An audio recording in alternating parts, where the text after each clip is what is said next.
Hello నమస్తే welcome to Telugu 360 trending today.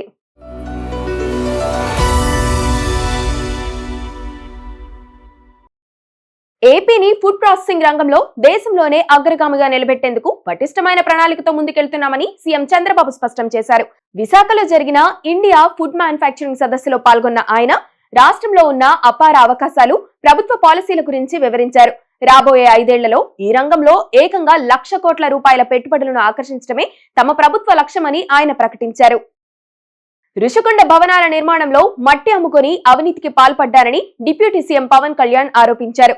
450 కోట్లు ఖర్చు పెట్టిన భవనంలో అప్పుడే పెచ్చులుడుతున్నాయని అన్నారు. ఇంజనీర్లతో రుషికొండ భవనాల సేఫ్టీ ఆడిట్ జరిపించాలని సూచించారు.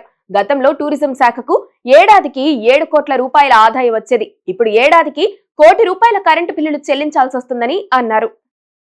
ప్రపంచంలోనే అతిపెద్ద డేటా సెంటర్ విశాఖకు రాబోతుందని మంత్రి లోకేష్ వెల్లడించారు. విశాఖలో నిర్వహించిన ACAI నేషనల్ కాన్ఫరెన్స్ లో ఆయన పాల్గొన్నారు. ఏపీకి ఒకటే రాజధాని, కానీ అభివృద్ధి వికేంద్రీకరణ చేస్తాం. ప్రకాశం కంప్రెస్డ్ బయోగ్యాస్ క్యాపిటల్ గా, అనంతపురం ఆటోమేటివ్ క్యాపిటల్ గా, పునరుత్పాదన కేంద్రంగా కర్నూలు, కడప, చిత్తూరుకు ఎలక్ట్రానిక్ మ్యానుఫ్యాక్చరింగ్ సంస్థలు తెస్తున్నామని లోకేష్ అన్నారు. టీడీపీ నేతల జంట హత్యల కేసులో నిందితులుగా ఉన్న వైసీపీ మాజీ ఎమ్మెల్యే పిన్నెల్లి రామకృష్ణారెడ్డి, ఆయన సోదరుడు వెంకటరామరెడ్డి బెయిల్ పిటిషన్లను హైకోర్టు కొట్టేసింది.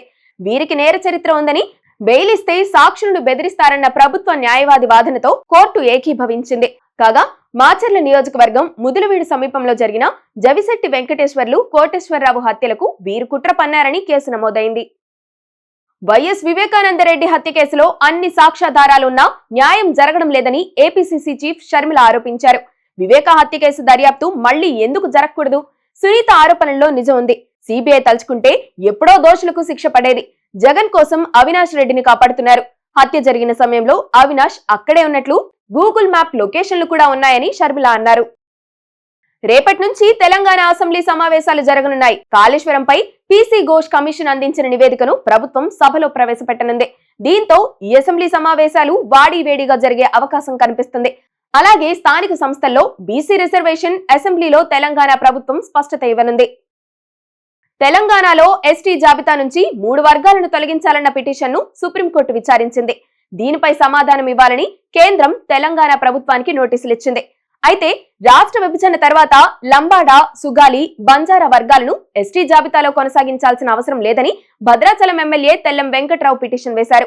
1976 వరకు ఈ 3 వర్గాలను ఎస్టీల జాబితాలో పరిగణించలేదని, వీరంతా బీసీలకు చెందిన వారని ఆయన పేర్కొన్నారు. స్కాలర్షిప్ బకాయిలపై అసెంబ్లీలో కాంగ్రెస్ ప్రభుత్వాన్ని నిలదీస్తామని బీఆర్ఎస్ వర్కింగ్ ప్రెసిడెంట్ కేటీఆర్ పేర్కొన్నారు. పెండింగ్ లో ఉన్న స్కాలర్షిప్లను తక్షణమే విడుదల చేయించాలని, ప్రభుత్వంపై ఒత్తిడి తేవాలని ఓ విద్యార్థిని కేటీఆర్ కు అభ్యర్థన చేయగా ఆయన స్పందించారు. ఈ అంశాన్ని తన దృష్టికి తీసుకొచ్చినందుకు థాంక్యూ కూడా చెప్పారు. జీఎస్టీ ధరలను సవరిస్తామన్న కేంద్రం ప్రకటన నేపథ్యంలో ఎన్డీయేతర పాలిత రాష్ట్రాలు ఢిల్లీలో కీలక భేటీ నిర్వహిస్తున్నాయి. దీనికి కర్ణాటక సీఎం సిద్ధరామయ్య నేతృత్వం వహిస్తున్నారు.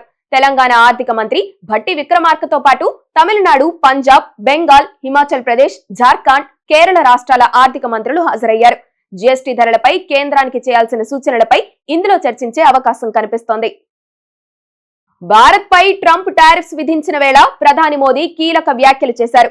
భారత్ లో రాజకీయ, ఆర్థిక స్థిరత్వం కొనసాగుతుందన్నారు.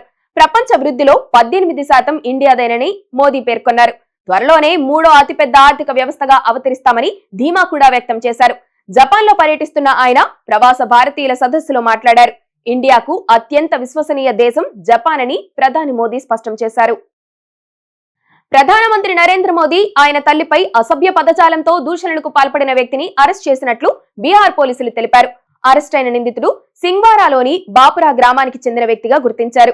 దీనిపై విచారణ కొనసాగుతున్నట్లు పోలీసులు వెల్లడించారు. దర్భంగాలో ఇండియా కూటమి నిర్వహించిన రాజకీయ సభలో ఈ ఘటన చోటు చేసుకుంది.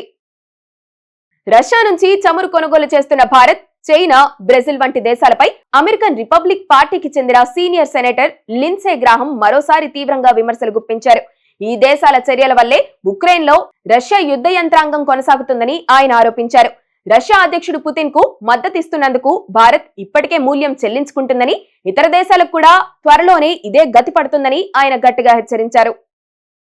తన ప్రియురాలు హీరోయిన్ సాయి ధనికతో నిశ్చితార్థం జరిగినట్లు తమిళ స్టార్ హీరో విశాల్ వెల్లడించారు. నా పుట్టినరోజు సందర్భంగా నన్ను ఆశీర్వదిస్తూ విషెస్ తెలియజేసిన అందరికీ ధన్యవాదాలు. ఈ రోజునే కుటుంబ సభ్యులు, బంధువుల మధ్య సాయి ధనికతో నాకు నిశ్చితార్థం జరిగింది.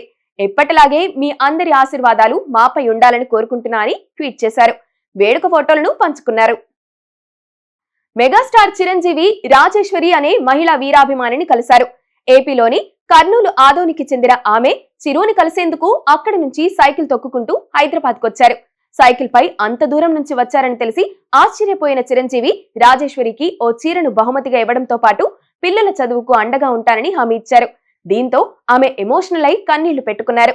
అంతకు ముందు ఆమె చిరంజీవికి రాఖీ కట్టారు. విమెన్ క్రికెట్ ను గ్లోబల్ గా ప్రమోట్ చేసేందుకు గూగుల్ సంస్థతో ఐసీసీ ఒప్పందం చేసుకుంది. దీని ద్వారా ఎక్కువ మందికి విమెన్ క్రికెట్ గురించి తెలిసే అవకాశం ఉంటుంది. Women world cup 2025, women's T20 world cup 2026 ఈవెంట్లను ప్రమోట్ చేయడంలో ఈ పార్ట్నర్షిప్ కీలకంగా వ్యవహరించనుంది. Android, Google Gemini, Google Pixel, Google Pay వంటి సర్వీసెస్ ద్వారా విమెన్ క్రికెట్ ను ప్రమోట్ చేయనున్నారు.